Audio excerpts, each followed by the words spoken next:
أعوذ بالله من الشيطان الرجيم. قل هذه سبيلي أدعو إلى الله على بصيرة أنا ومن اتبعني وسبحان الله وما أنا من المشركين.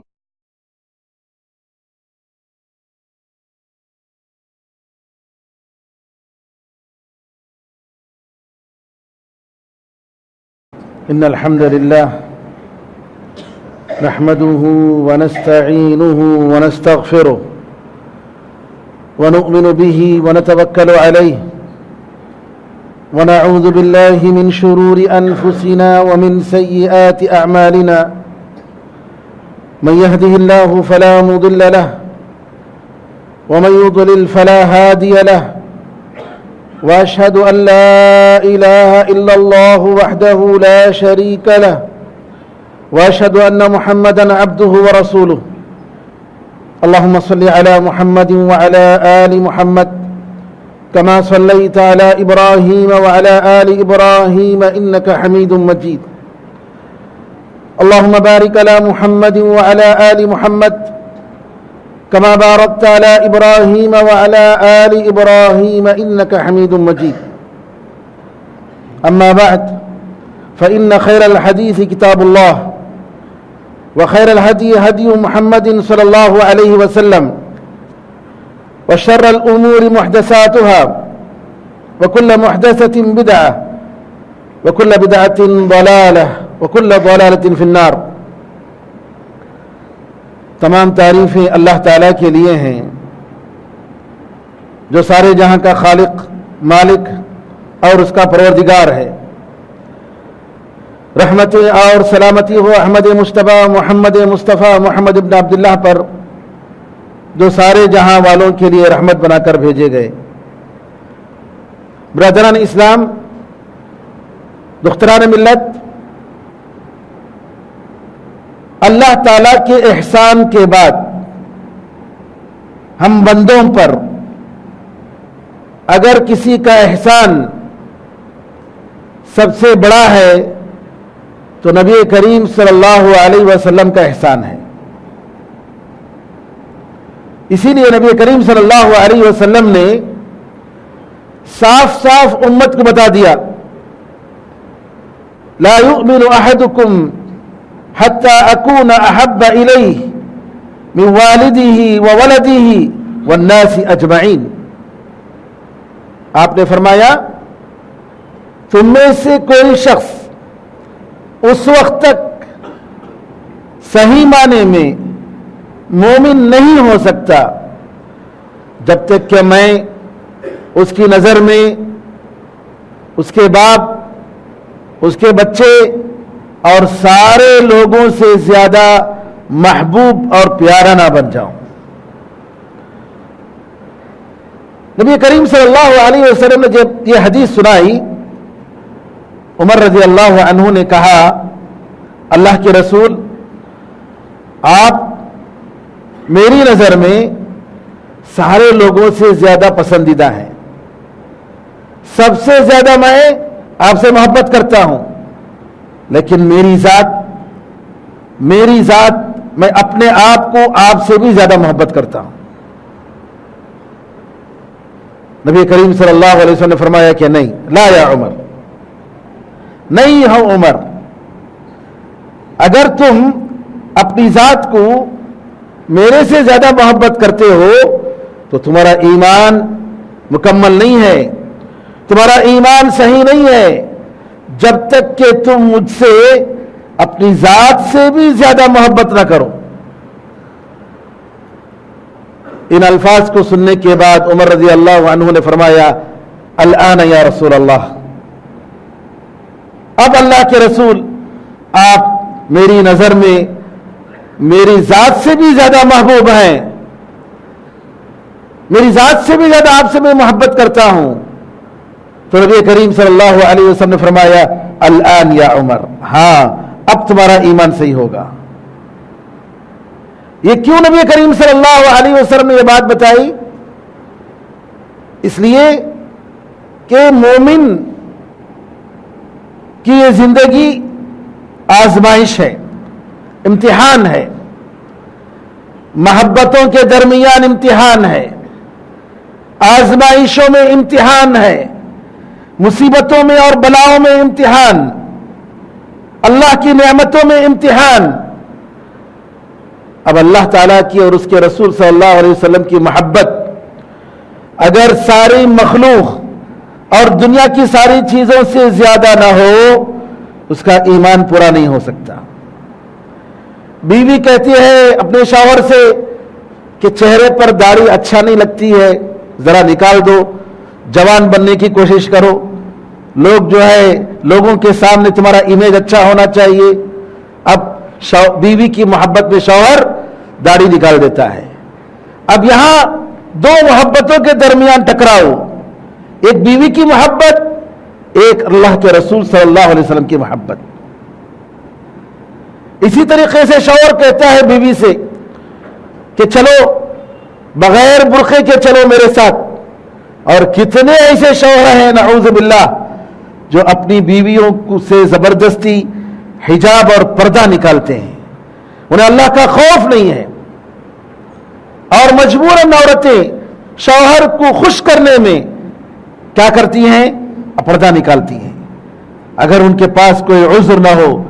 یہ اس میں کوئی شک نہیں، یہ اللہ کے رسول صلی اللہ علیہ وسلم کی محبت اور پھر شوہر کی محبت کے درمیان یہ امتحان کا وقت ہے۔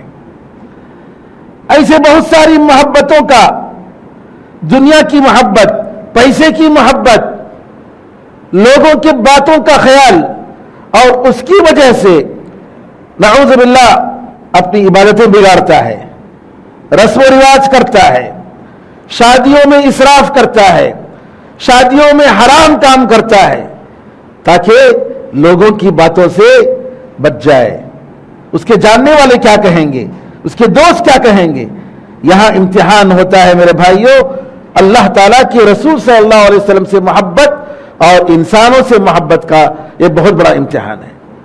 قدم قدم میں یہ امتحان آتا ہے، لمحہ لمحہ امتحان آتا ہے۔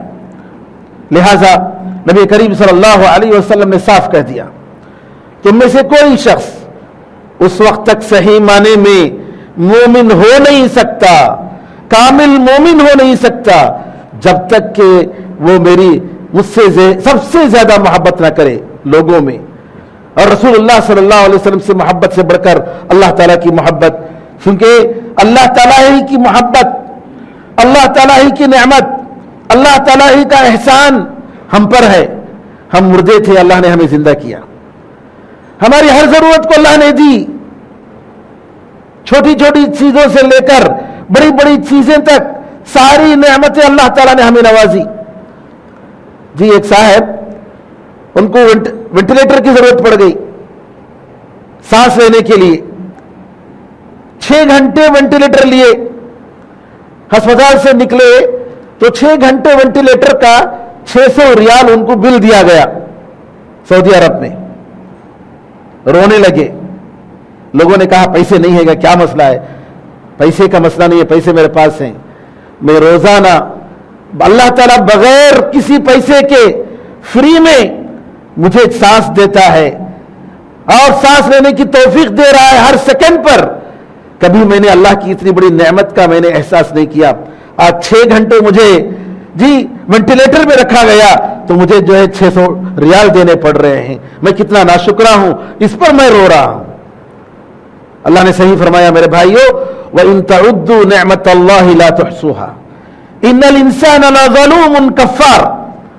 اگر تم اللہ کی نعمتوں کو جو تمہارے اوپر ہے، اگر تم ان کو گننا شروع کرو تو پورے طریقے سے تم کاؤنٹ نہیں کر سکتے، اس کا احسان نہیں کر سکتے، کمپلیٹ طور پر اس کو تم شمار نہیں کر سکتے۔ بے شک انسان بڑا ظالم ہے، بڑا ناشکرا ہے۔ نبی کریم صلی اللہ علیہ وسلم کی محبت ہر مسلمان پر فرض ہے، اور ہر مخلوق سے بڑھ کر نبی کریم صلی اللہ علیہ وسلم کی محبت ہونی چاہیے۔ لیکن یہ محبت کا اظہار کیسے ہوگا، اس محبت کو ہم کس طریقے سے ظاہر کریں گے، اس کے لیے نبی کریم صلی اللہ علیہ وسلم کا بتایا ہوا طریقہ ہی اپنانا چاہیے، کیونکہ آپ نے صاف کہہ دیا من احدث فی امرنا ھذا ما لیس منہ فہو رد. ہمارے اس دین کے معاملے میں اگر کوئی شخص ایسی چیزیں ایجاد کرتا ہے جو دین میں نہیں ہے تو اس پر وہ مردود ہے، ریجیکٹڈ ہے. صاف کہہ دیا آپ نے. آپ نے فرمایا کل محدثۃ بدعہ وکل بدعۃ ضلالہ وکل ضلالۃ فی النار. ہر خطبے میں خطیب صاحب پڑھتے ہیں ہر نئی چیز، مطلب دین میں، دنیا میں نہیں، دین میں ترقی چاہتے ہو نبی کریم صلی اللہ علیہ وسلم کے زمانے میں جاؤ. آج سے 1400 سال پہلے دنیا میں ترقی چاہتے ہو آگے بڑھو. دنیا کے معاملے میں آگے بڑھو. نئی نئی ٹیکنالوجی ہے، اس کے ذریعے اللہ تعالیٰ کی عبادت کے لیے، انسان کی فلاح اور بہبودی کے لیے اس کو استعمال کرو، بربادی کے لیے نہیں. لیکن دین کے معاملے میں آپ جتنا پرانے زمانے میں جائیں گے، اور سب سے پرانا زمانہ نبی کریم صلی اللہ علیہ وسلم کا زمانہ، صحابہ کا زمانہ، تابعین کا زمانہ، تبع تابعین کا زمانہ، اس زمانے میں جس طریقے سے دین پر عمل ہوتا تھا اس کو اپنانا چاہیے، کیونکہ نبی کریم صلی اللہ علیہ وسلم نے اس زمانے کی نیکی کی گواہی دی، بہتری کی گواہی دی. آپ نے فرمایا سب سے بہترین زمانہ میرا زمانہ ہے، نبی کریم صلی اللہ علیہ وسلم کا زمانہ. پھر اس کے بعد آنے والوں کا زمانہ ہے. کون؟ صحابہ کا زمانہ. پھر اس کے بعد ان کے بعد آنے والے تابعین کا زمانہ. پھر اس کے بعد ان کے بعد آنے والے تبع تابعین کا زمانہ. 3 زمانے کا ذکر کیا گیا، جیسا کہ دوسری روایتوں سے آتا ہے. کہنے کا مطلب یہ ہے اس کے بعد آپ نے فرمایا پھر اس کے بعد جھوٹ پھیلے گی. جھوٹ کیسی جھوٹ نہیں ہے. ایک صاحب نے میسج بھیجا واٹس ایپ میں. کیا ہے میسج؟ میسج یہ ہے کہ نبی کریم صلی اللہ علیہ وسلم نے اپنے زمانے میں مسجد نبوی میں میلاد النبی منایا، اور آپ نے مسجد میں اپنی میلاد کی فضیلت بتائی. ترمذی کی روایت. اللہ کا خوف نہیں ہے ان لوگوں کو. نبی کریم صلی اللہ علیہ وسلم نے صاف فرما دیا، اور یہ متواتر روایت. محدثین کے پاس متواتر روایت کا مطلب جس کے سچ ہونے میں ذرا برابر بھی شک نہیں. یعنی جیسے آپ مکہ مدینہ ہے اس کے بارے میں کوئی شک کر سکتا ہے؟ بالکل اسی طریقے سے اس کو روایت سچی. 70 صحابہ نے روایت کی. من کذب علی متعمدا فليتبوأ مقعده من النار. اگر کوئی شخص جان بوجھ کر جھوٹ بولتا ہے اپنا ٹھکانہ دوزخ بنا لے. گرچہ کہ اس کی نظر میں نبی کریم صلی اللہ علیہ وسلم سے محبت پیدا کرنے کے لیے جھوٹ بول رہا ہے. محدثین کے زمانے میں شروع میں 3 صدی ہجری یا 2 صدی ہجری کی بات کر رہا ہوں میں. حدیث پہلی کیا حدیث؟ یہ سورہ پڑھیں گے تو یہ ثواب، یہ سورہ پڑھیں گے تو یہ ثواب، یہ سورہ پڑھیں گے تو یہ ثواب. 114 سورتوں کے ثواب، ہر سورت کے کوئی نہ کوئی ثواب. محدثین نے تحقیق کی یہ حدیث کی کون بتا رہا ہے، کہاں سے آ رہی ہے. گئے فلاں صاحب نے روایت کی، گئے انہوں ان سے پوچھا آپ کو کس نے بتایا بھائی، کہاں سے آپ نے سنا؟ فلاں صاحب نے سنا. فلاں کے پاس گئے. کئی جگہ جانے کے بعد بتایا گیا کہ ایک صاحب ہیں جو بڑے عبادت گزار ہیں اور انہوں نے یہ حدیث سنائی ہے. گئے ان کے پاس، کہا السلام علیکم حضرت. وعلیکم السلام. جی یہ حدیثیں آپ سے روایت ہو رہی ہیں، یہ معلوم ہوا کہ اس کا سورس آپ ہی ہیں، آپ نے جو ہے یہ حدیثیں روایتیں کی ہیں، تو اس کی تحقیق کرنا چاہ رہا ہوں، میں ریسرچ کے لیے آیا ہوں، یہ حدیثوں کا آپ نے کن سے سنا؟ کہا دیکھو لوگ جو ہے قرآن کو چھوڑ دیے ہیں، نبی کریم صلی اللہ علیہ وسلم کے حدیثوں کی طرف زیادہ جو ہے متوجہ ہو گئے ہیں، زیادہ وقت ان کا گزر رہا ہے. قرآن کریم کی طرف توجہ نہیں دے رہے. اس لیے میں نے لوگوں کو قرآن سے قریب کرنے کے لیے ان حدیثوں کو نبی کریم صلی اللہ علیہ وسلم کی طرف منسوب کر دیا. بنایا میں ہوں، میں نے بنایا، میں نے کہا، نبی کریم صلی اللہ علیہ وسلم نے فرمایا، نبی کریم صلی اللہ علیہ وسلم نے فرمایا. اس طریقے سے نعوذ باللہ من ذلک. نیت اگرچہ کہ اچھی ہے، لیکن نبی کریم صلی اللہ علیہ وسلم پر جھوٹ بولنا، دین میں معمولی چیز کا اضافہ کرنا کسی کا حق نہیں ہے. اور شیخ علامہ ابن قیم رحمۃ اللہ علیہ کہتے ہیں اللہ پر جھوٹ بولنا یہ شرک سے بھی بڑا گناہ ہے. کیوں؟ شرک اس میں داخل ہے.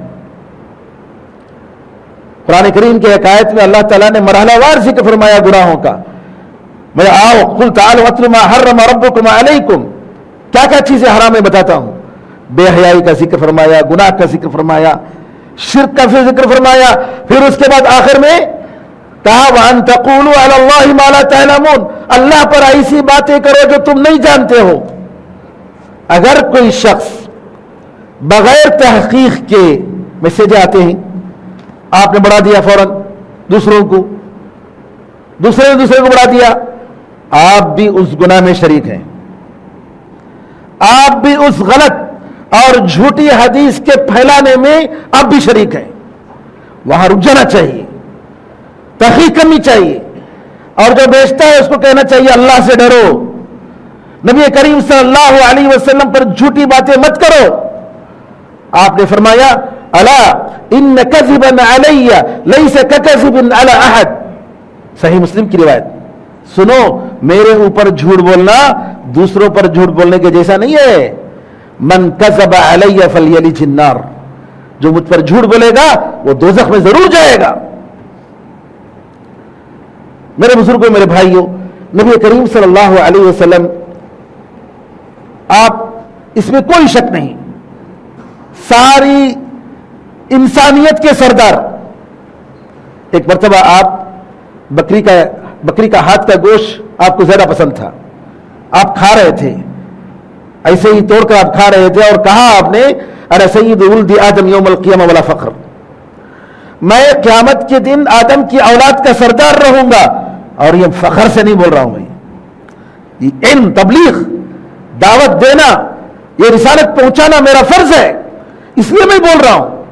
نبی کریم صلی اللہ علیہ وسلم یہ پیغام دے رہے ہیں کہ ساری انسانیت کے سردار آپ قیامت کے دن ہوں گے، اور اس پر ایمان لانا ہمارا فرض ہے. آپ پیر کے دن پیدا ہوئے، اس میں کوئی شک نہیں، جیسا کہ صحیح روایتوں سے آتا ہے، کیونکہ نبی کریم صلی اللہ علیہ وسلم پیر کے دن کا روزہ رکھتے تھے.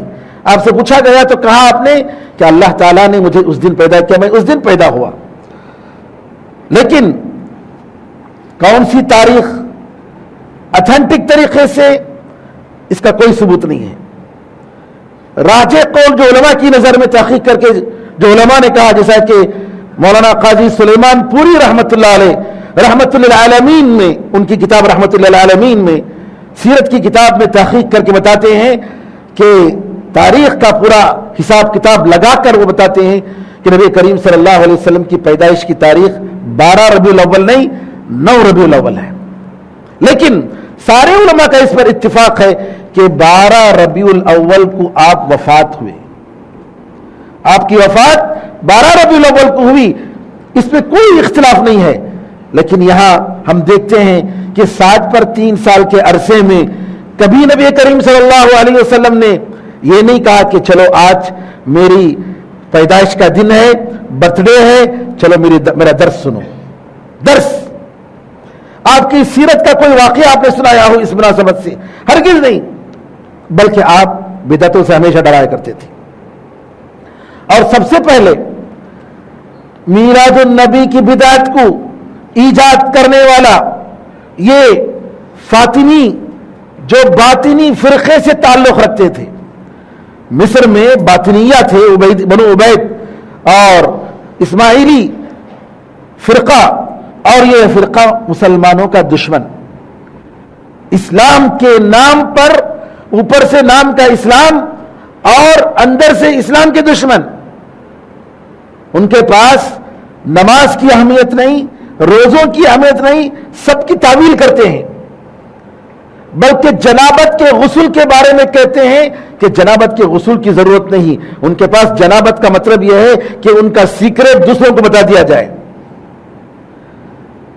اور اگر اس کا غسل کا مطلب یہ ہے، جنابت سے غسل کا مطلب یہ ہے کہ اس سے توبہ کیا جائے۔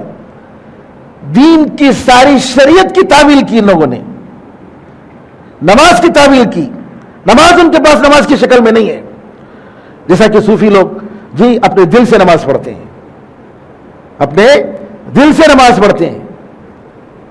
ایک صاحب نے قصہ بتایا افریقہ میں کہ ان کے ایک پیر تھے، وہ پیر جو ہے نماز کا جب وقت آتا تو لوگوں کے ساتھ نماز نہیں پڑھتے، ان کے شاگرد پردہ لے کر آتے، چار طرف سے چار پردہ پکڑ کر جو ہے حضرت کو جو ہے ایسے ایسے کرتے، آواز آتی، بھر بھر آواز آتی، کیا ہے؟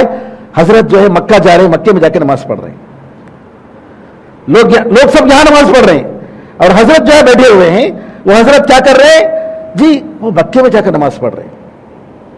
ایک شیخ کو سنایا، شیخ عبد الرحمن سعدی کو، کہا شیخ عبد الرحمن سعدی نے صاحب تفسیر، اللہ تم لوگوں کو عقل نہیں ہے، تم لوگ افریقن، تم لوگ ذرا بھی عقل نہیں ہے۔ نماز کا وقت افریقہ میں جو وقت ہے وہی وقت مکے میں ہے کیا؟ وہ وقت تو نہیں ہے۔ افریقہ میں جو وقت ہے اور مکے میں جو وقت ہے دونوں کا فرق ہے۔ اب ہمارے پاس ہم لوگ ابھی نماز پڑھنے جا رہے ہیں 1:30 بجے انشاءاللہ، جبکہ 2.5 گھنٹے کے بعد مکے میں نماز ہوگی، 2.5 گھنٹے کا فرق ہے۔ یہ تم لوگ اتنی بھی عقل نہیں کہ یہ جو کہاں جا کر، اور وہ بتاتے ہیں پیر صاحب کہ میں نماز پڑھا امام صاحب کے ساتھ اور میں نے فلاں فلاں کو دیکھا مکے میں، فلاں صاحب سے ملاقات ہوئی، اور یہ لوگ جو ہے مرید لوگ سمجھ رہے ہیں شیخ ماشاءاللہ مکے میں جا کر نماز پڑھ کے آئے۔ کہنے کا مطلب یہ ہے کہ دین کی غلط تعویل، جس طریقے سے آج لوگ جو ہے اسلام کے نام پر کر رہے ہیں، ارے لا الہ الا اللہ کا معنی ہی بدل دیا بھائی، لا الہ الا اللہ، no one is worthy of worship, none is worthy of worship، کوئی عبادت کے لائق نہیں سوائے اللہ کے، یہ لا الہ الا اللہ کا مطلب ہے۔ عام طور پر لوگ کیا بولتے ہیں؟ نو گاڈ بٹ اللہ، نہیں، اس کا ترجمہ ایسا نہیں ہے۔ none is worthy of worship، کوئی ذات عبادت کے لائق نہیں سوائے اللہ کے۔ اس کا معنی کیا کر دیا ان صوفیوں نے؟ کہا لا موجود الا اللہ، اللہ کے سوا there is no exist other than اللہ، اللہ کے سوا دنیا میں کوئی نہیں ہے۔ اسی لیے ایک مستشرق اورینٹلسٹ کہتا ہے لا الہ الا اللہ کا مطلب اگر لا موجود الا اللہ لیا جاتا ہے کہ نو ایگزسٹ ادر دین اللہ، اسلام کی پوری عمارت گر جاتی ہے۔ نماز نہیں، روزہ نہیں، زکوٰۃ نہیں، حج نہیں، کرمنل لا نہیں، حلال حرام نہیں، کیونکہ سب اللہ کی شکلیں ہیں، نعوذ باللہ، ان کی نظر میں سب اللہ کی شکلیں ہیں، اور یہ ساری چیزیں ان کی کتابوں میں موجود ہیں میرے بھائیوں۔ تو لہذا اسلام کیا ہے، صحیح اسلام کیا ہے، رسول اللہ صلی اللہ علیہ وسلم کی محبت کا طریقہ کیا ہے، یہ ایک بہت بڑا مسئلہ ہے۔ اور یہ کیسے حاصل کیا جا سکتا ہے؟ آج سے 1400 سال پہلے نبی کریم صلی اللہ علیہ وسلم کے زمانے میں جو دین تھا، جو اسلام تھا، جیسا کہ آپ نے فرمایا یہودی 71 پارٹیز میں بجائیں گے، عیسائی کرسچن 72 پارٹیز سے بجائیں گے فرقوں میں، اور میری امت 70 پر 3 73 فرقوں میں بڑھ جائے گی، اور یہ لوگ سب کے سب دوزخ میں جائیں گے، سوائے ایک جماعت کے، جو آج میں اور میرے صحابہ جس راستے پر ہیں وہ لوگ صرف جنت میں جائیں گے۔ 73 فرقے جو ہیں، اگر ان کے پاس توحید ہے، اگر ایمان ہے، تو وہ امت میں داخل ہیں، لیکن غلط راستہ اپنانے کی وجہ سے وہ دوزخ میں جانے کے مستحق ہیں۔ 73 فرقوں کا مطلب 72 فرقے کافر نہیں بول رہے ہم، کیونکہ آپ نے فرمایا میری امت، آپ کی امت کا مطلب اس کے پاس توحید اور رسالت ایمان ہے، لیکن جیسے زنا کرنے والے، چوری کرنے والے، جی گناہوں کے جیسے مستحق ہیں، اور اللہ تعالیٰ چاہے تو معاف کرے چاہے سزا دے, پھر اس کے بعد جو ہے جو لوگ جنت کو آئیں گے. اسی طریقے سے جو حق کو باطل سمجھ رہے ہیں, جو بدعات و خرافات کر رہے ہیں, جو نبی کریم صلی اللہ علیہ وسلم کے راستے سے الگ ہیں, یہ لوگ بھی دوزخ میں جانے کے مستحق ہیں. ہم ان کو کافر نہیں کہتے اگر ان کے پاس توحید اور ایمان ہے, اگر ان کے پاس کفر نہیں ہے, شرک نہیں ہے, تو وہ بھی امت محمدیہ ہیں, لیکن دوزخ میں جانے کے مستحق ہیں. سبب کیونکہ نبی کریم صلی اللہ علیہ وسلم کا راستہ چھوڑ دیا. میرے بزرگوں کو موضوع بڑا طویل ہے اور یہ اہم ہے. سب سے پہلے ان کی جو شبہات ہیں, کئی شبہات ہیں جو یہ بتاتے ہیں عید میلاد کے لیے, کہتے ہیں کہ یہ عید ہے, یہ سارے عیدوں کی عید, ان کی نظر میں سارے عیدوں کی عید. سوال یہ ہے کہ نبی کریم صلی اللہ علیہ وسلم نے فرمایا کہ اللہ تعالیٰ نے ہمیں 2 عید عطا فرمائی. جاہلیت کے عیدوں کے بدلے میں اللہ نے ہمیں 2 عید عطا فرمائی, عید الفطر اور عید الاضحیٰ. آپ نے صاف کہا, تو آپ نے عید میلاد کا کیوں ذکر نہیں کیا؟ عید میلاد کا کیوں ذکر نہیں کیا؟ قبل اس کے کہ ہم, چونکہ وقت مختصر ہے, ابھی ختم ہونے والا ہے, ہم ان کے شبہات کو ذکر کریں اور رد کریں, انشاءاللہ اگلے خطبے میں کریں گے. لیکن ہم آخر میں یہ بتاتے ہیں کہ عید میلاد کرنے والے, میلاد النبی منانے والوں سے سوال کرتے ہیں, جیسا کہ شیخ البانی نے فرمایا, پوچھتے ہیں کہ عید میلاد منانا, میلاد النبی منانا, یہ عبادت کا کام ہے, اطاعت ہے, یا یہ کہ جو ہے گناہ کا کام ہے؟ پہلا سوال, یہ اطاعت اور عبادت کا کام ہے جس سے اللہ خوش ہوتا ہے, یا اللہ کی معصیت اور گناہ کا کام ہے جس سے اللہ ناراض ہوتا ہے؟ اگر وہ اطاعت کہتے ہیں, نہیں عبادت اطاعت, اس سے ثواب ملے گا, اللہ خوش ہوتا ہے, رسول اللہ صلی اللہ علیہ وسلم خوش ہوں گے, تو دوسرا سوال یہ ہے کہ جب اطاعت اور اللہ تعالیٰ کی قربت کا یہ ذریعہ ہے, دوسرا سوال یہ ہے کہ نبی کریم صلی اللہ علیہ وسلم اس کو جانتے تھے یا نہیں جانتے تھے؟ آپ کو معلوم تھا کہ نہیں معلوم تھا؟ اگر کہتا ہے معلوم تھا لیکن آپ نے نہیں بتایا تو پھنس گیا, کیسے ہو سکتا ہے؟ اور اگر یہ کہتا ہے کہ نبی کریم صلی اللہ علیہ وسلم کو معلوم نہیں تھا, ہمیں معلوم ہوا, تو نعوذ باللہ نبی کریم صلی اللہ علیہ وسلم سے بڑھ کر دین کا دعویٰ کر رہا ہے, جو ہرگز نہیں ہو سکتا. تو لہذا یہ بات یاد رکھیے, سوال کیجئے ان لوگوں سے جو لوگ عید میلاد النبی مناتے ہیں. سب سے پہلا سوال, یہ عبادت کا ہے, گناہ کا کام ہے یا نیکی کا کام ہے؟ اگر نیکی کا کام ہے, دوسرا سوال نبی کریم صلی اللہ علیہ وسلم جانتے تھے کہ نہیں جانتے تھے؟ تیسرا سوال, اگر جانتے تھے تو آپ نے پہنچایا اپنی امت کو کہ نہیں پہنچایا؟ اگر پہنچایا تو کہاں پہنچایا بتائیے. اور نبی کریم صلی اللہ علیہ وسلم پیر کے دن روزہ رکھتے تھے, کہتے تھے کہ اس دن میں پیدا ہوا, اور عید کے دن روزہ نہیں رکھ سکتے. یہ لوگ عید کہہ رہے ہیں, عید کے دن روزہ رکھنا حرام ہے کہ نہیں ہے؟ جائز نہیں ہے عید کے دن, اور یہ لوگ کہہ رہے ہیں کہ عید کا دن ہے عید منائیں گے. اور یہ کہتے ہیں کہ جو لوگ میلاد النبی نہیں مناتے, یہ لوگ اللہ کے رسول سے محبت نہیں کرتے. محبت رسول صلی اللہ علیہ وسلم کا دعویٰ, یہ زبانی دعویٰ, توغرا لگا لینے سے اللہ محمد کا, یہ رسول اللہ صلی اللہ علیہ وسلم کی محبت کا اظہار نہیں ہے.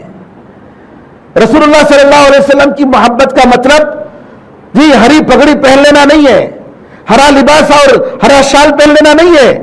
محمد رسول اللہ صلی اللہ علیہ وسلم سے محبت کا مطلب یہ ہے ان کی 100% اطاعت کی جائے, جیسا کہ قرآن میں اللہ نے فرمایا قُلْ إِن كُنتُمْ تُحِبُّونَ اللَّهَ فَاتَّبِعُونِي يُحْبِبْكُمُ اللَّهُ. کہہ دیجئے اگر تم اللہ سے محبت کرتے ہو تو میری پیروی کرو, اللہ تعالیٰ تم سے محبت کرے گا اور تمہارے گناہوں کو معاف کرے گا. بہرحال باتیں زیادہ ہیں, اللہ سے امید ہے کہ اللہ تعالیٰ ہم سب کو حق کی شکل میں دیکھنے اور اس کو اپنانے اور قبول کرنے اور اس پر عمل کرنے کی توفیق عطا فرمائے, اور باطل کو باطل کی شکل میں دیکھنے اور اس سے پرہیز کرنے اور دوسروں کو بچانے کی اللہ تعالیٰ توفیق عطا فرمائے. آمین ارحم الراحمین. بارک اللہ لنا ولکم فی القرآن العظیم ونفعنا وإياکم بالآیات والذکر الحکیم. انہ تعالی جواد کریم ملک رؤوف رحیم رب حلیم.